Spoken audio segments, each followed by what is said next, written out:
சின்ன வயசுல இருந்து உங்க புள்ள உங்க கூடவே இருந்துட்டார்ல, அவருக்கு இன்னும் நிறைய பக்குவம் வரணும். ஏங்க பக்குவம் இல்லைன்றீங்களா நீங்க? நீங்க இன்னும் முழுசா குடும்பஸ்தன் ஆகலங்க. பாதி பேச்சுலரா தான் வாழ்ந்துட்டு இருக்கீங்க.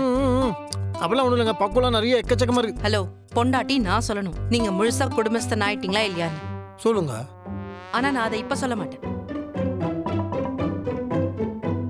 அத்தை, இப்பதான் நான் வந்து தனி கொடுத்தனத்துக்கு வீடு பார்க்கணும்னு சொல்லிட்டு இருந்தேன்.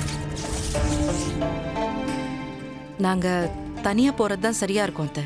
என்னம்மா, உங்களுக்கு தான் மாளிகை மாதிரி அங்க ஒரு வீடு இருக்கே. கரெக்ட் தான் அத்தை, இருக்கு, நான் இல்லைன்னு சொல்லல. ஆனா அது மாமா கட்டி வச்சது. உங்க பிள்ளைக்குன்னு ஒரு அடையாளம் வேணும்ல.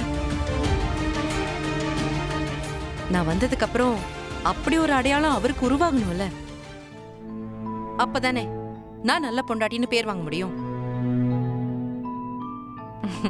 இத பாருங்க, நீங்க எதுக்கும் கவலைப்படாதீங்க. நாங்க உங்க பக்கத்திலே தான் இருக்கோம். அப்பப்ப நீங்களும் வந்து பார்க்கலாம், இல்லனா நாங்களும் வரோம். எனக்கு புரியுது துளசி. ஆனா வெற்றி இப்ப இங்க வந்து தங்கி இருக்கிறதே வெளிய தப்பா பேசுறாங்க. வீட்டோட மாப்பிள்ளையா போயிட்டான்னு பேசுறாங்க. மேற்கொண்டு நீங்க தனி கொடுத்தனும் போனா அதையும் மா, அதெல்லாம் ஒரு தப்பும் கிடையாதுமா. எனக்கு ஒரு பிரச்சனையும் கிடையாது. இது எந்த ஒரு நியாயமா? கல்யாணத்துக்கு அப்புறம் ஒரு பொண்ணு மட்டும் புருஷன் வீட்டுக்கு அவங்க அப்பா அம்மா அண்ணன் தங்கச்சி எல்லாத்தையும் விட்டுட்டு வந்துடணுமா.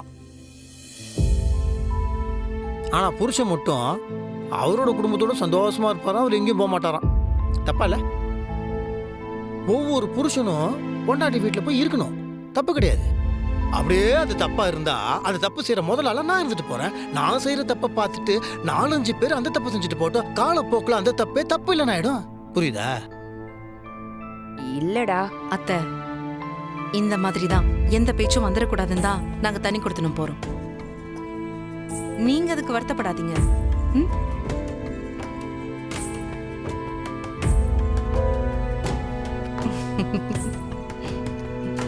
வெற்றி,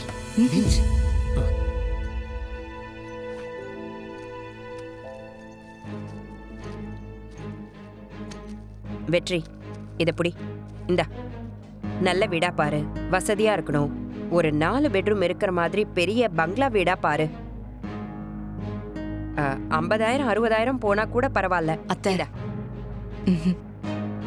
நாங்க சொந்த கால்ல நிக்கணும்னு ஆசைப்படுறோம். நீங்க இப்படி பணத்தை கொடுத்தா அதுக்கு நாங்க உங்க வீட்லயே இருப்போமே. ஆமாமா, என்னம்மா இது? ஏமா ஒரு வீடை பார்த்து அதுக்கு வாடகை கட்டுறது கூட உன் பையனுக்கு துப்பு இல்லையா? உன் பையன் மேலே உனக்கு நம்பிக்கை இல்லையா? உழைக்க முடியாதா? சம்பாதிக்க முடியாதா?